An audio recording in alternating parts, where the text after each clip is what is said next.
পিতামাতার খেদমত জান্নাতের সোপান।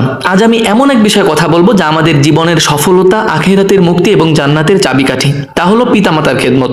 আল্লাহ বলেন, ওয়াকাদা রাব্বুকা আল্লা তা'বুদু ইল্লা ইয়্যাহু ওয়া বিল ওয়ালিদাইনি ইহসানা। তোমার প্রতিপালক নির্দেশ দিয়েছেন তাকে ছাড়া কাউকে উপাসনা করো না এবং পিতামাতার সাথে সদ্ব্যবহার করো। লক্ষ্য করুন, তাওহীদের সাথে সাথেই পিতামাতার সেবাকে গুরুত্ব দেওয়া হয়েছে। রাসূল সাল্লাল্লাহু আলাইহি ওয়াসাল্লাম বলেন, তোমার মা, তোমার মা, তোমার মা, তারপর তোমার বাবা। অর্থাৎ মা বাবার মর্যাদা এত বেশি যে তারা জান্নাতে যাওয়ার এক গুরুত্বপূর্ণ পথ। আরেক হাদিসে এসেছে, পিতা হলো জান্নাতের দরজা সমূহের মধ্যে অন্যতম দরজা।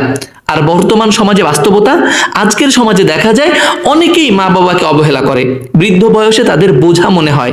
কিন্তু আমরা ভুলে যাই, এই মানুষগুলি আমাদের জন্য দিনরাত পরিশ্রম করেছেন, না খেয়ে খাইয়েছেন, নিজের ঘুম হারাম করে আমাদের ঘুমিয়েছেন।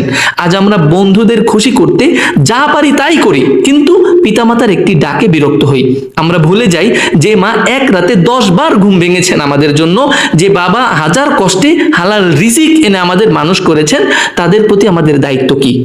তাই বলি, যত ব্যস্তই থাকি প্রতিদিন পিতামাতার খোঁজ নেই, তাদের পাশে বসি, কথা বলি, দোয়া করি। কারণ যার মা বাবা জীবিত তার জান্নাতের দরজা এখনো খোলা। যার মা বাবা মারা গেছেন এখন সে দোয়া ও সদকা করে তাদের জন্য নেকি অর্জন করতে পারে। মোট কথা, পিতামাতার খেদমত জান্নাতের শর্টকাট রাস্তা, তাদের অবাধ্যতা জাহান্নামের নিশ্চিত গেট।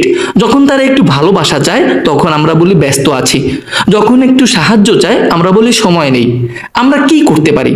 প্রতিদিন খোঁজ নেওয়া, মোবাইলে হলেও কথা বলা, দোয়া করা, রব্বির হামহুমা কামা রব্বায়ানি সগীরা, সেবা করা, ঘরে ছোট ছোট কাজে সাহায্য করা, তাদের পছন্দ বুঝে সম্মান দেয়া।